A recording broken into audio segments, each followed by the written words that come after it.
Coming up on Marriage Today with Jimmy and Karen. You're his equal. You can say anything that you want to say, but the question is, who's the enforcer? You go to your husband and say, honey, I don't agree with that. I think that's wrong. I don't think we ought to be doing that. And your husband says, and he does it anyway.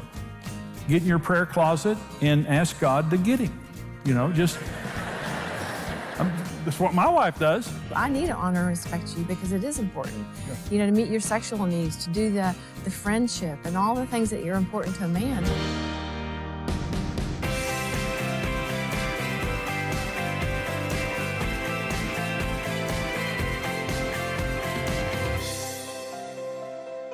The greatest marriage is two servants in love. Now, let me say this. The worst marriages are two masters in love. Okay. Two servants in love is a phenomenal marriage. I like this picture of heaven and hell. It's not biblically accurate, but I like it anyway. I heard someone tell this story one time, the picture of heaven and hell. In heaven, there's this banquet table, and it's just phenomenal. The angels are waiting on you. It's just this incredible food and heaven, and God is there. And everyone has utensils strapped to their arms that they can't take off. And these utensils are so long that you can scoop the food and serve somebody else, but you can't serve yourself. It's too long to feed yourself. Hell is the same way. Hell is this wonderful banquet table. God isn't there, but it's a wonderful banquet table. And they're all sitting in hell, and they have the same utensils on and the same incredible food in front of them. But the difference between heaven and hell is, in heaven, everyone is sitting, helping each other eat and serving each other. But in hell, they're so selfish, they starve to death without serving each other. The food is there, but they're just all so selfish that they won't help each other out. And they can't. Listen, if we could meet our own needs, we wouldn't get married. If I could take the utensils and somehow feed myself, I wouldn't have a need for Karen, and she wouldn't have a need for me. The greatest marriages, and see, you have what it takes to meet each other's needs. All the banquet is set before you every single day. And the heaven marriages are the marriages where we're just sitting here all day long loving each other and meeting each other's needs in your language, not in my language. I'm doing for you what you need me to do, what you couldn't do for yourself. And you're doing the same thing. It's two servants in love feeding each other. The worst marriages are the hell marriages where we're both so selfish, or one of us is so selfish, where I'm just going to sit there and watch you suffer, but I'm not going to serve you. We have to serve each other in order to have the kind of marriage. You have what it takes. But let me say this. You know you have what it takes because you fell in love. 4 needs of a man and how to meet him. Number 1 need of a man is honor and respect. This is our mega need. Women have a mega need and men have a mega need. This is our mega need. And when the Bible says in Ephesians 5:22, wives submit your husbands as to the Lord, in verse 33 it says you respect your husband. Men and women are total equals. The verse before that says submit to one another in the fear of Christ. So I don't believe in a concept of submission. Women should submit because they're not as equal, or something like that. Men and women are completely equals. What is being tried to, what Paul is saying here is respect your husband like you would the Lord. Not the way your mother did your father. Not the way you see on television. Not the way your friends do their husbands. How would you respond to Jesus Christ? If you were in a relationship with Jesus and you were responding to him, that's the standard the Bible gives for women, because men have a need for respect and honor. It's our biggest need. Is men gravitate to the place where they get honor and respect, and they run from any place where we feel like I may be disrespected. And again, it goes back to this issue of the way that women talk to their husbands is you say anything you want to say, it's just the how issue. And I want to talk about how to give your husband honor, just the practical aspect of if you ought to do it, then how do you do it? Well, the first is allow him to fail. How do I honor my husband? Let your husband fail. I'm not talking about self-destructive behavior. I'm not saying that your husband is in some kind of a destructive behavior and you just stand back and let him fail. But I'm just saying your husband's imperfect and he's going to fail. Don't scream when I say that. Don't want you to be too shocked. Your husband's imperfect and he's going to fail. A lot of the damage that women do in their marriages is trying to keep their husband from making a mistake. Okay. I love Joyce Meyer's story. One day, her and her husband Dave were in the car driving. She's telling this story in one of her teachings, and They were in the car driving. You know how it is when you're driving. You know, it's just... And I've got the most emotive wife in the world when she has a name for everybody on the road, and she talks to everybody on the road. And she screams and grabs the dash and all those kind of things. And we've learned to live with it. You know, it's just one of those things. But Joyce Meyer was driving down the street with Dave one day, and she was telling him, you know, turn here, stop, go, all the things that, you know, wives do to their husbands. So Dave was mad. He was mad. She was frustrated, and they were at a stop sign, and the Lord said to her, they were sitting there, and, you know, he was mad, she was frustrated, and she was telling him all that. And the Lord said to her, why can't you shut up?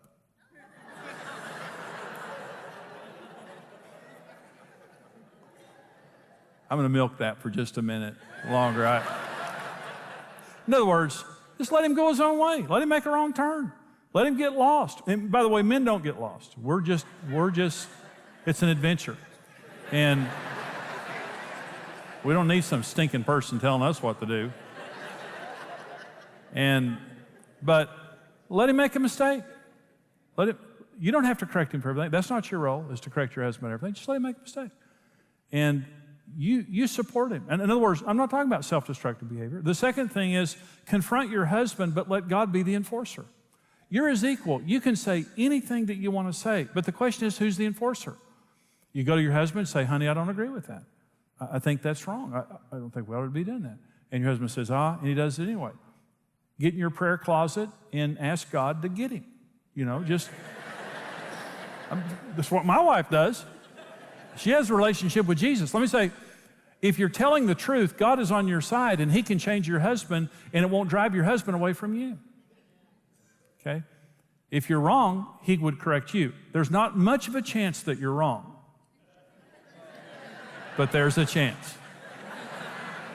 There's a chance. So, you tell your husband, honey, I'm not the enforcer. The Holy Spirit is the enforcer. And men need to do the same thing. Otherwise, you do nag, and you get into a fear mode, not a faith mode. 1 Peter 3 talks about women can change their husbands without a word as they observe your chaste and respectful behavior. And it says that a gentle and quiet spirit is precious in God's sight. And listen, gentle and quiet is not a mousy little beaten down woman, because I know some of you have very strong personalities and you're offended by that, and I don't blame you, okay? Gentle and quiet is the opposite of rough and loud. And the reason that you become aggressive is because of fear, typically. My husband's going to make a mistake, and I've got to stop him.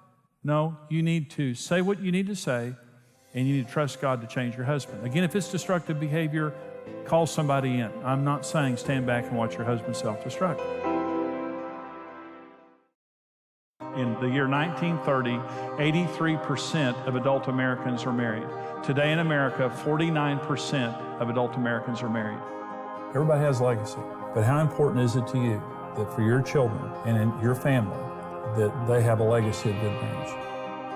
What we do with our lives is going to dramatically affect the next generation. Marriage is the future. We must build marriage. And what we love to do here at Marriage Today is give people hope, because marriage works. Marriage works wonderfully. God would never create anything for failure. The world was telling us to give up. People around us was telling us to give up. But Marriage Today was a light in a dark place for us at a dark time. Hearing Jimmy and Karen Evans just talking about how God could restore any marriage, it started to bring hope back into me. They changed our life, and they changed our future. We love helping people in marriage, but we have to have support to do that. In everything that we do, we know that we're touching millions of lives every year and millions of families. Would you stand with us as we build marriages in America and around the world? The families that we help and the children that we keep together with their parents are because of you. Please consider giving your most generous gift to help us here at Marriage Today lift the standard around the world for marriage and family.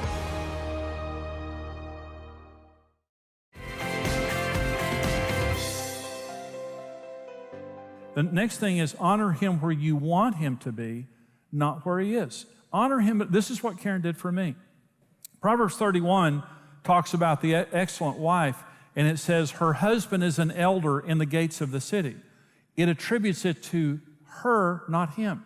Her husband is an elder in the gates of the city because of her. In other words, her husband probably wasn't acting like an elder in the gates of the city, but she treated him as though he were an elder in the gates of the city, and he became according to her level of honor. Listen, men become in an atmosphere of honor. Men will do anything for honor. We're crazy for honor. And so when a wife is honoring her husband beyond where he is, undeserved honor, in other words, speaking destiny into your husband, beyond what he's doing right now, what do you see in your husband? What did you see in him when you were dating him? And you honor him at that level, he rises to that level of honor. And the number 4 is cover his faults and focus on his strengths.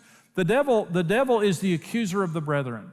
And he's always accusing, constantly accusing. And what the devil wants us to do is constantly think about the worst qualities in our spouse. What God wants to do is us to constantly think about the best qualities in our spouse. This is men and women both. And when the devil has had his way, our minds become negative in fault finding, and all we do is see the wrong thing. You know, on any given day, you can wake up and write down all the bad things about your life, but on any given day, the good things about our lives far outweigh the bad things. But we have a tendency to take the good things for granted and focus on the bad things. That's why praise is such a critical discipline. Remind yourself every day about the good things that your husband does. And as you begin to remember that, you'll realize that's a lot. The second need that men have is sex.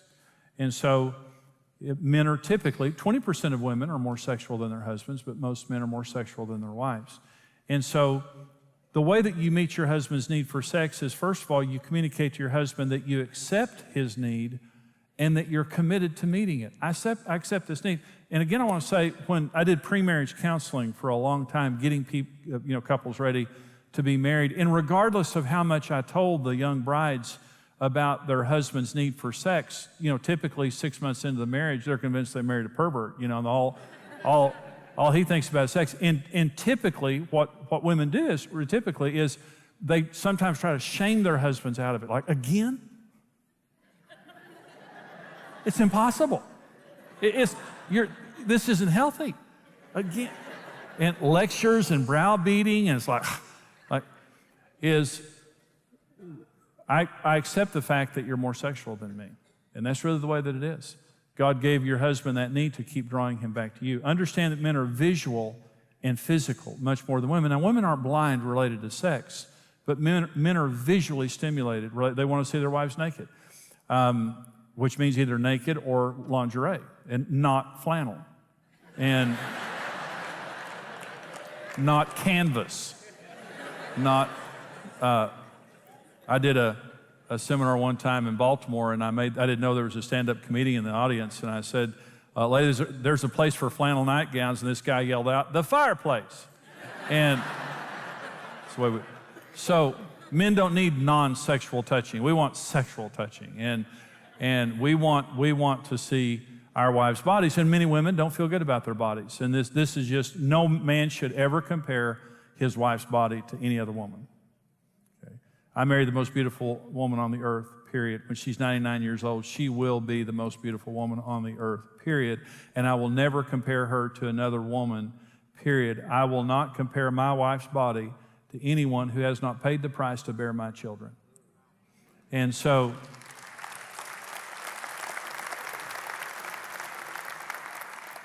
you shouldn't look at other women. You shouldn't compare your wife to any other woman.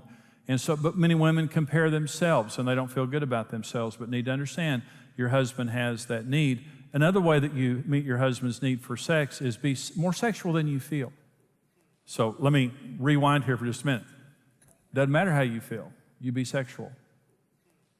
Let me talk for just a minute about matching libidos. Matching libidos, okay? Having the same sex, because some people think, well, sex, you have sex in marriage when you both feel like it. You'll have sex about 8 times. And most sex in marriage is meeting a need in your spouse that you don't have. And if your wife is more sexual than you, you do that for her. You meet your spouse's needs. Otherwise, you just leave them to their needs being unmet, which is a very bad thing. Be more sexual than you feel.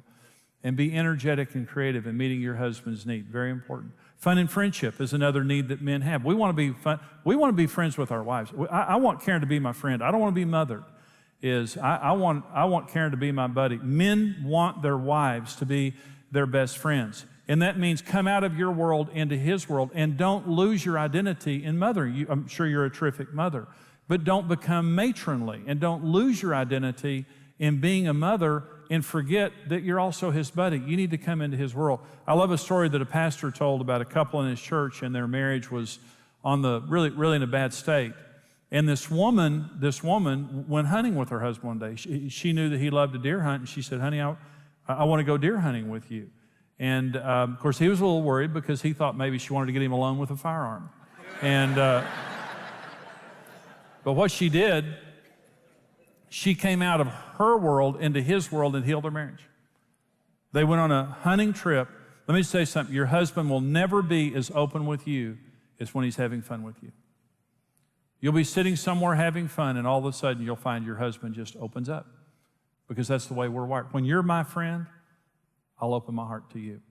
Until you're my friend, I don't know, because that's one of the most important needs I have. You come into my world and you be my buddy. That's what I need from you. Number 4 is support at home. Now listen, men should do their equal share at home. Is that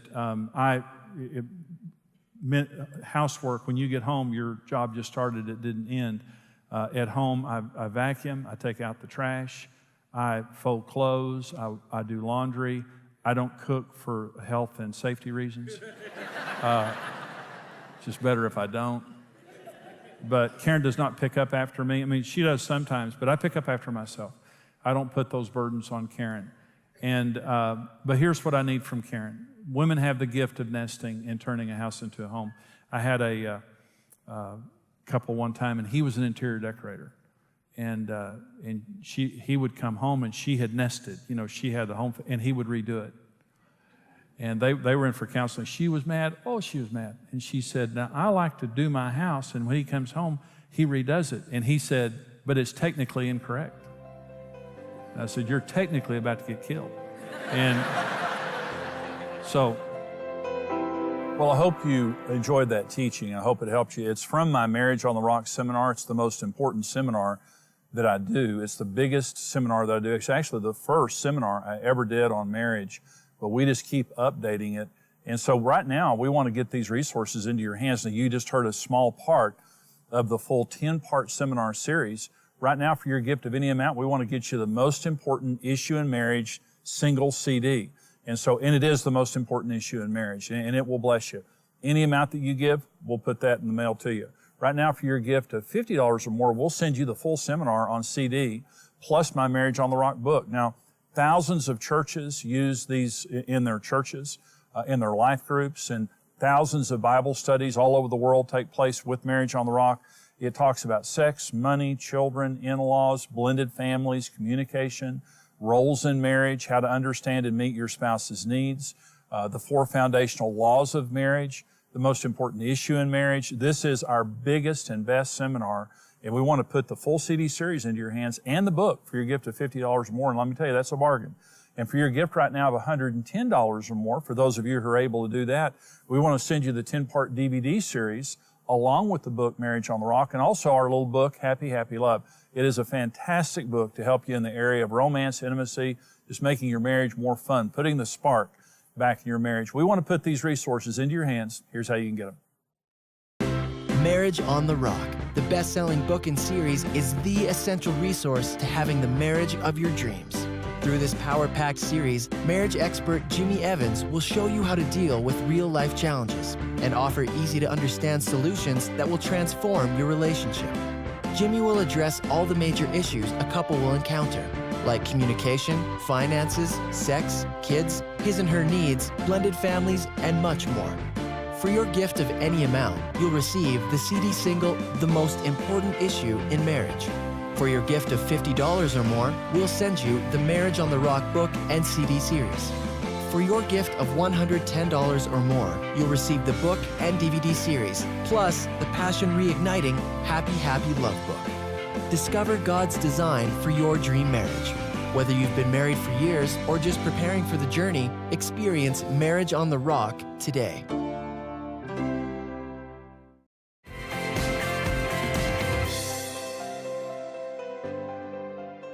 You know, this program today is on men's most important needs. And, you know, when we get married, Karen, I think it's just natural for us to basically assume that our spouse should be like us. And they're just not. And men need respect. They need sex. They need friendship with their wife. They need domestic support. Those are their most important needs. And we can't meet those needs ourselves. And so this program today is basically to help women understand that their husbands are different and how to understand the differences in their husband and to meet their needs. And not only that, but I was thinking too, a woman, I think we have a tendency to think that you're supposed to read my mind, you're supposed to read what I want. Right. And the same goes for, you know, how you feel. You know, you may not be in touch with what you really need. And so sometimes these teachings are great for the wife just to get the man in touch to, this is something that's important to you. You know, I need to honor and respect you because it is important. You know, to meet your sexual needs, to do the friendship and all the things that are important to a man, you know. And so, you know, I love this program because I think it's so awesome the way a woman can bring a man out, that she can bring value to a man. Just simple things. They're so easy. Simple things are that, and that's exactly, the little things mean a lot. And, you know, to say in this, we also do a program for husbands to understand their wife's needs. So we don't just, you know, talk to the wives about meeting their husband's needs. But you have a question, Karen, or I have a question for you from one of our viewers. And it says, my wife gives most of her time taking care of the kids. She says they won't be here forever. How do I get her to realize I'm important too? So this guy is just kind of feeling like he comes in second to the kids. And it's common. It's very common because I think as a woman you feel so valued and that you feel so responsible to raise your children, nourish them, comfort them. But those are the same things that your husband needs too. You know, he wants to be comforted. He needs to be nourished. He needs to be cared for. And he comes first before the Exactly. kids. And so it's not that we want you not to take care of your children. We just don't want you to disconnect your heart from your husband. You know, I always like to say, you know, where's your heart?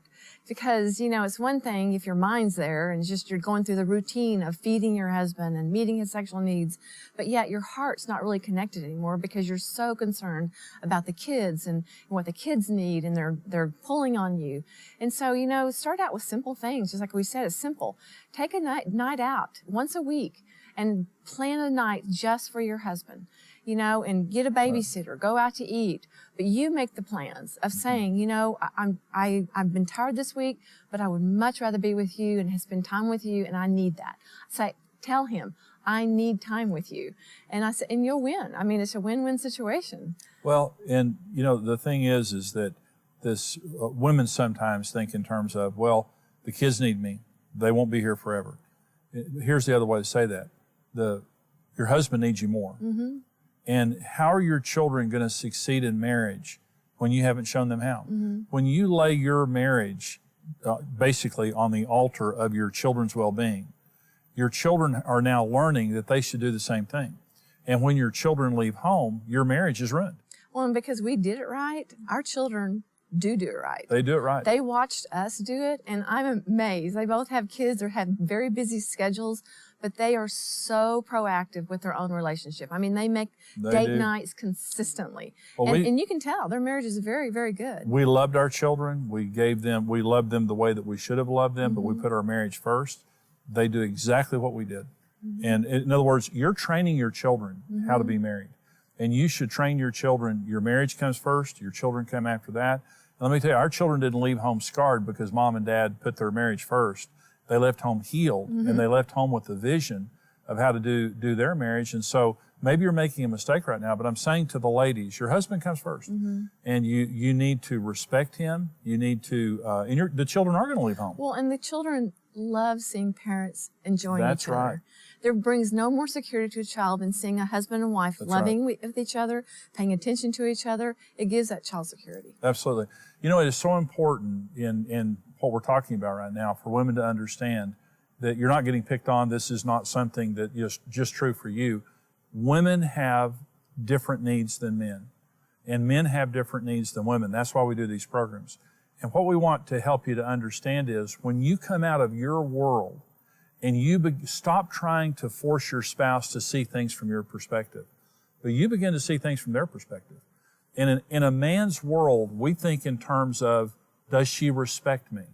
Does she accept my sexuality? And is she committed to meeting my sexual needs? Is she my friend? Before she's everybody else's friend, is she my friend? And is she going to support me at home? And I'm going to be a partner in that. Is she going to support me at home? When a man feels those four things, his world is complete. He feels such an affinity toward his wife. And then women have the need for security, for open and honest communication, for soft, non-sexual affection, and for leadership. And a man should meet her needs also. Thank you guys for joining us today. Let me say there's some information on your screen there about how you can support us financially. We're a ministry, we're a mission to reach you, but to reach many others like you across America, around the world.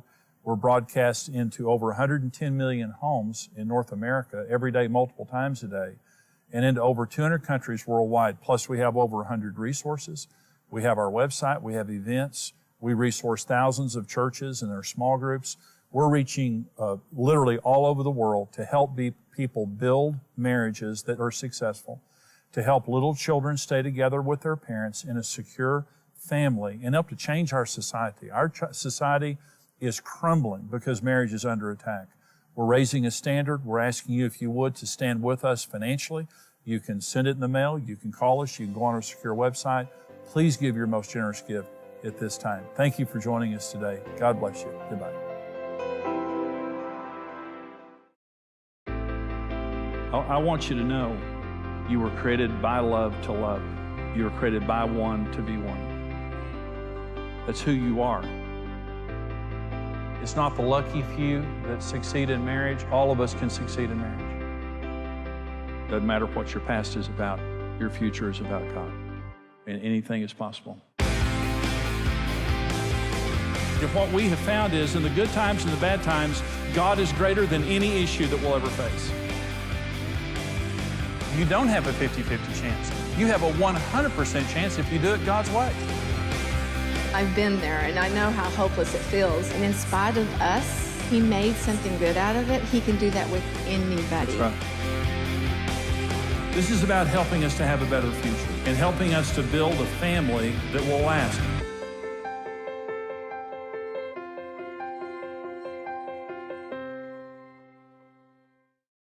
Thank you for watching Marriage Today with Jimmy and Karen.